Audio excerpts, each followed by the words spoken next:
evening and welcome to Q&A. I'm Tony Jones, and answering your questions tonight, world-renowned evolutionary biologist and author of The God Delusion, Richard Dawkins. And wait a minute. Hold your applause just for a moment. And Australia's most senior Catholic churchman, the Archbishop of Sydney, Cardinal George Pell. Please welcome our special guest.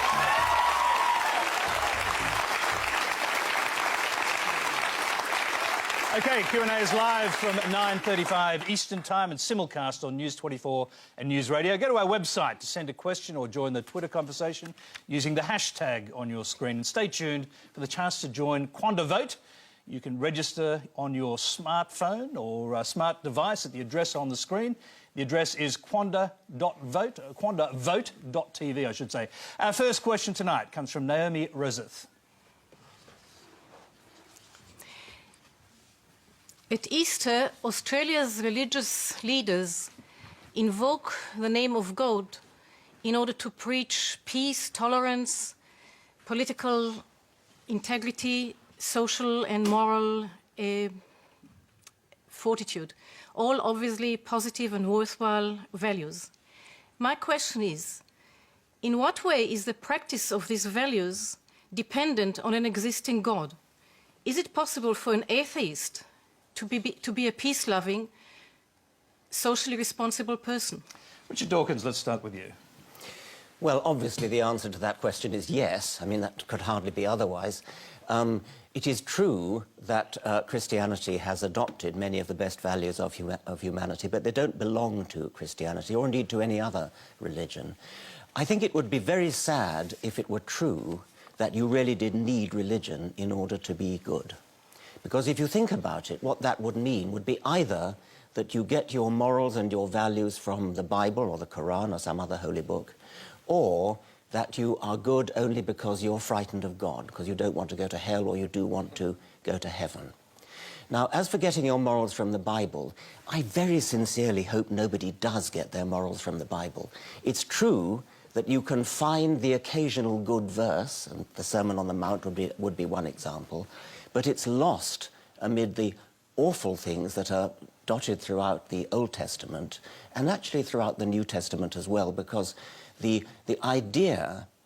fundamental idea of New Testament Christianity, which is that Jesus is the Son of God who is redeeming humanity from original sin, the idea that we are born in sin, and the only way we can be redeemed from sin is through the death of Jesus. I mean, that's a horrible idea. It's a horrible idea that God, this paragon of wisdom and knowledge, power, couldn't think of a better way to forgive us our sins than to come down to earth in his alter ego as his son and have himself hideously tortured and executed so that he could forgive himself. OK, let's go to George Pell on that. Well, there's quite a few things that might be said. First of all, our tradition goes back about 4,000 years. So whatever these values are that we've taken over, we've got to go back a little bit of a distance.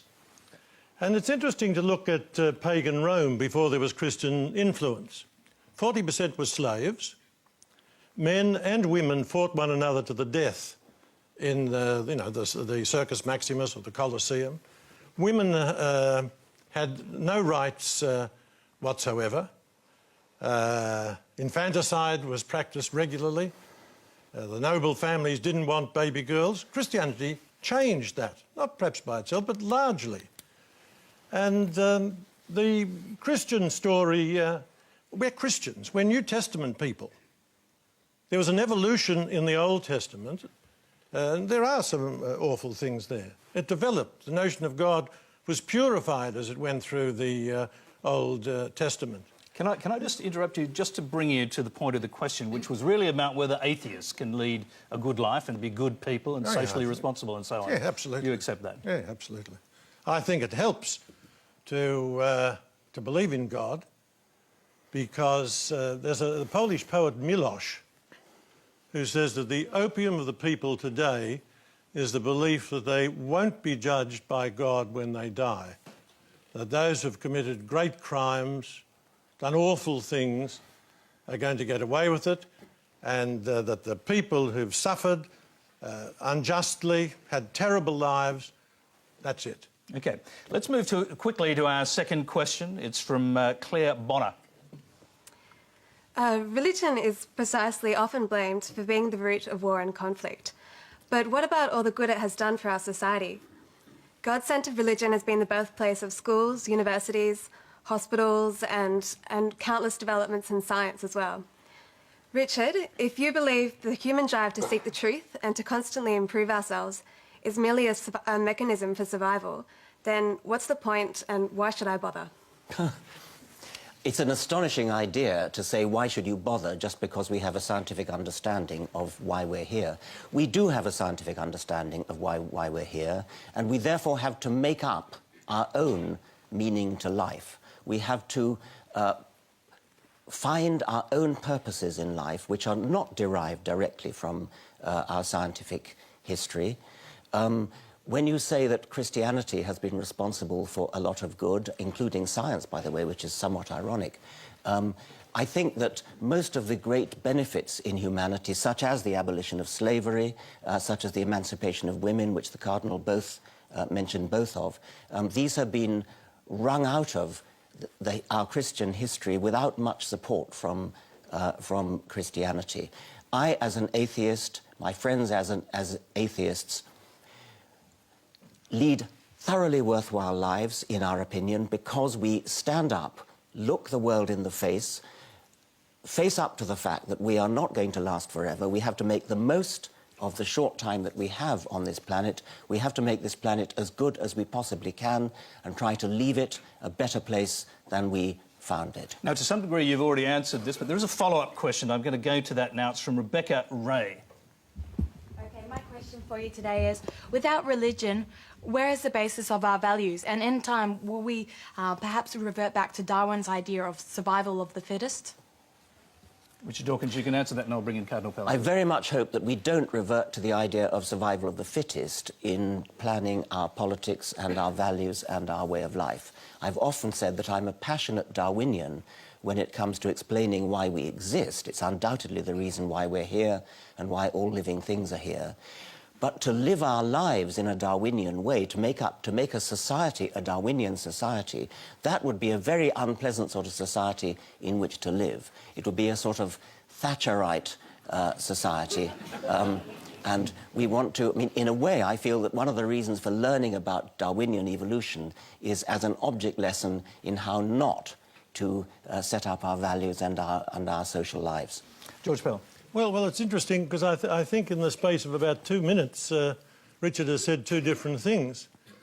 One of which is that science can't tell us why we're here, and then in the next minute, trying to say that it does. No, I said it can tell us why we're here. It can't. Well, I simply contradict you in that case. Well, what is the reason that science gives why we're here? Science tells us how things happen. Science tells us nothing about why there was the Big Bang, why there is a transition from inanimate matter to living matter. Science is silent on... we could solve most of the questions in science and it would leave all the problems of life almost completely untouched. Why be good? There are... why be good is a separate question, which I also came to. Why we exist, you're playing with the word why there. Science is working on the problem of the antecedent factors that lead to our existence. Now, why in any further sense than that, why in the sense of purpose, is, in my opinion, not a meaningful question. You cannot ask a question like, why do mountains exist, as though mountains had some kind of purpose. What you can say is what are the causal factors that lead to the existence of mountains, and the same with life and the same with the universe. Now, science over the centuries has gradually pieced together answers to those questions. Why in that sense? It's true that there are still some gaps, but surely, Cardinal, you're not going to fall for the God of the gaps trap of saying that that religion is going to fill in those gaps which science has so far not yet answered. No, I'm not going to be diverted at all. I'm happy to come back to that. Okay. We will be coming back to it because I know there are questions that relate to some of the bigger issues you're talking about, but you can respond and then we'll move on to our next I question. hope I'll be allowed to. You certainly Thanks. will.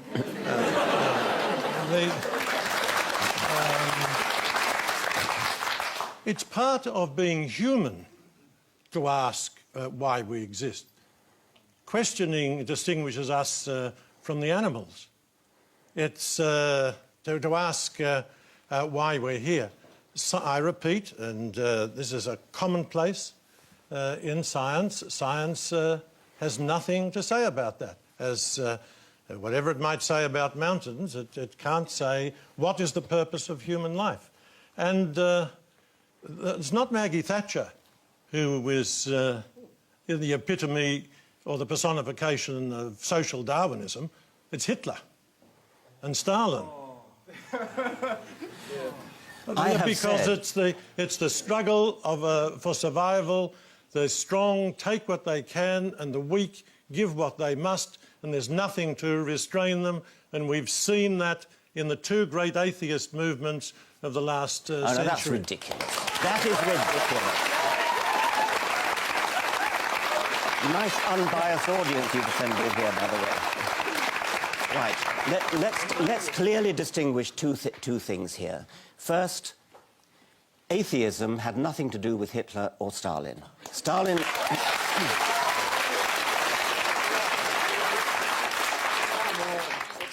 was an atheist, Hitler was not. It doesn't matter what they were with respect to atheism. They did their horrible things for entirely different reasons. Now, you are right when you say that aspects of what Hitler tried to do could be regarded as arising out of Darwinian natural selection. That's exactly why I said that I despise Darwinian natural selection as a motto for how we should live. I tried to say we should not live by Darwinian principles, but Darwinian principles explain how we got here and why we exist in the scientific sense. Now, Cardinal, you said it's part of human nature to want to ask the question why, in the sense of purpose. It may very well be part of human nature, but that doesn't make it a valid question. There are all sorts of questions which you can ask. What's funny about that? What is funny about that? OK, we'd like the audience not to yell out. If we can do that, that'd be great. We're going to move on. I didn't finish, I'm sorry. OK, well, finish your point. OK. Because there are lots of questions pertaining to this. We will the question why is not necessarily a question that deserves to be answered. There are all sorts of questions that people can ask, like, what is the colour of jealousy? That's a silly question. Exactly. Why is a silly question? Why is a silly question? You can ask, what are the factors that led to something coming into existence? That's a sensible question. But what is the purpose of the universe is a silly question. It has no meaning. Could I just interpose very briefly? Very briefly. I think it's a very poignant and real question to ask, why is there suffering? We will be asking that question, believe it or not. This is Q&A. It's live and interactive. Tonight we're experimenting with QuandaVote, a new way for Q&A viewers to share their opinions on the issues we discuss. You can go to the QuandaVote.tv website on your smartphone, tablet or computer to vote in our very first question, and that is, does religious belief make the world a better place? Does religious belief make the world a better place? We'll report back later on your views. First, let's move on to our next question for our panel. It comes from Paul Hanrahan. My question is for Richard Dawkins. You're on the record as saying you can't prove that God doesn't exist, and you say you're agnostic rather than atheistic. Why do you appear as the champion of atheism around the world? Why do you accept offers to appear as the champion of atheism? And why are you so evangelical in the prosecution of your cause? Isn't that a touch hypocritical and unscientific? Yes, Richard Dawkins, I'm a bit confused about this because you just referred to yourself moments ago as being an atheist, and yet with the Archbishop of Canterbury you referred to yourself as an agnostic.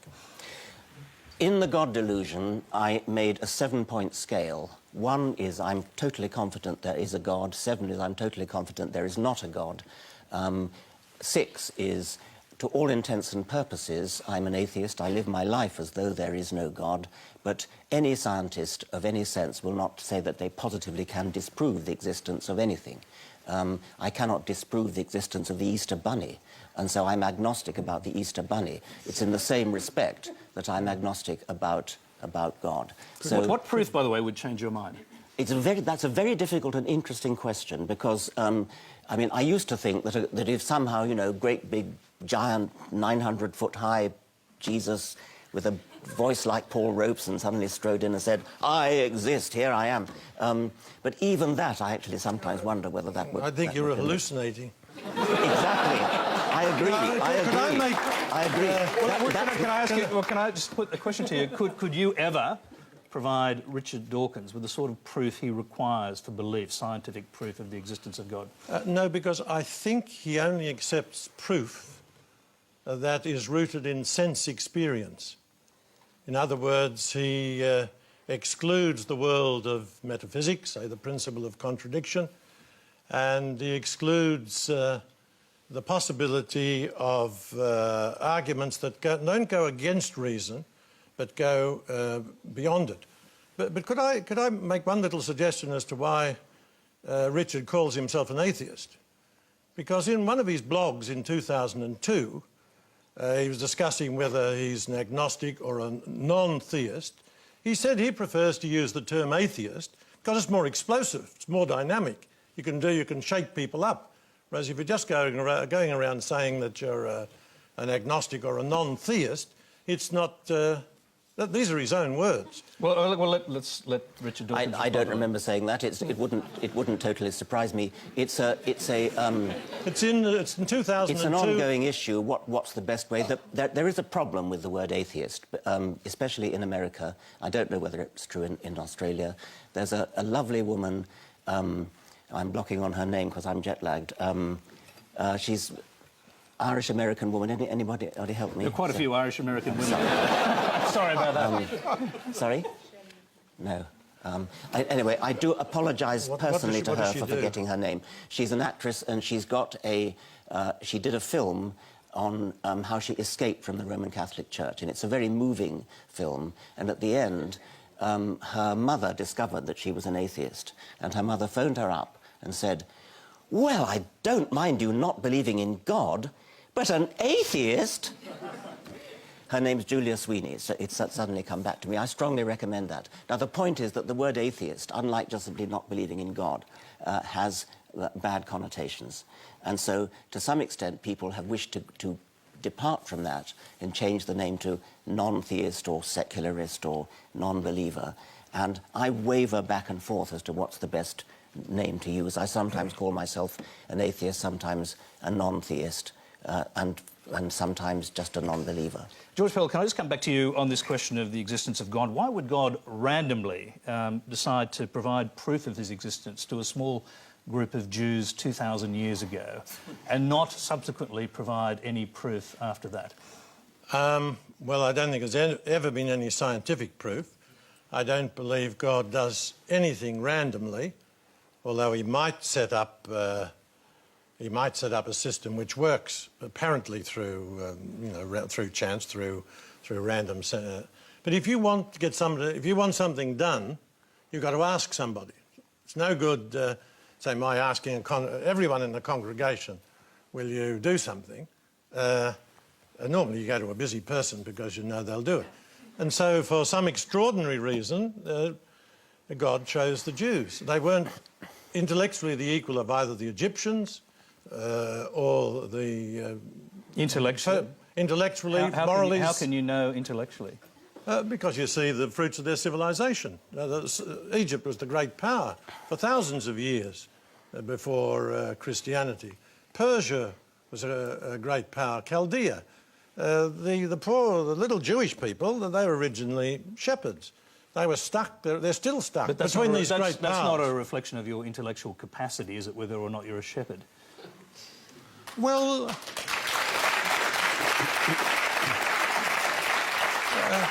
no, it's not, but it's a recognition, it is a reflection of your intellectual development. Really? But like many, many people are very, very clever and not highly intellectual. But my point is that... Can I just interrupt? Are you including Jesus in that, who obviously was Jewish and was of that community? Exactly. So intellectually not up to it? Oh.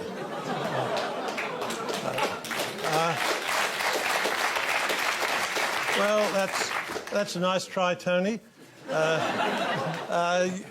The people, in terms of sophistication, the Psalms are remarkable. In terms of their buildings and that sort of thing, they don't compare with the great powers. But Jesus came not as a philosopher to the elite. He came to the poor and the battlers. And for some reason, he chose a very difficult, but actually they are now an intellectually elite, because over the centuries they've been pushed out of every other form of work. Jesus, I think, is the greatest, son of God, but leaving that aside, the greatest man that ever lived. So I've got a great admiration for the Jews, but we don't need to exaggerate their contribution in their early days. All right, you're watching Q&A. Remember, you can send your web or video questions to our website. The address is on the screen to find out how to do that. Our next question is a video. It comes from Andrew Watson in Blackburn, Victoria. Question for Richard Dawkins. The Big Bangers believe that once there was nothing, then suddenly, poof, the universe was created from a Big Bang.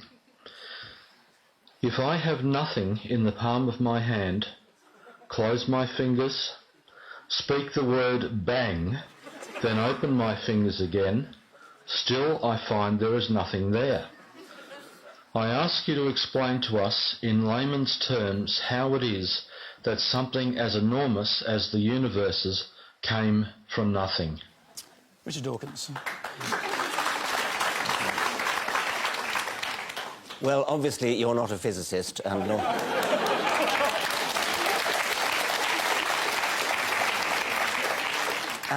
nor am I. And I am delighted to say that during my time in Australia, I shall be having a number of conversations, public conversations, with my colleague Lawrence Krauss, including one in the Sydney Opera House later, I think it's next week. And he's written a book on exactly that topic of how you can get something from nothing, and I shall be questioning him about that. Of course it's counterintuitive that you can get something from nothing. Of course common sense doesn't allow you to get something from nothing. That's why it's interesting. It's got to be interesting in order to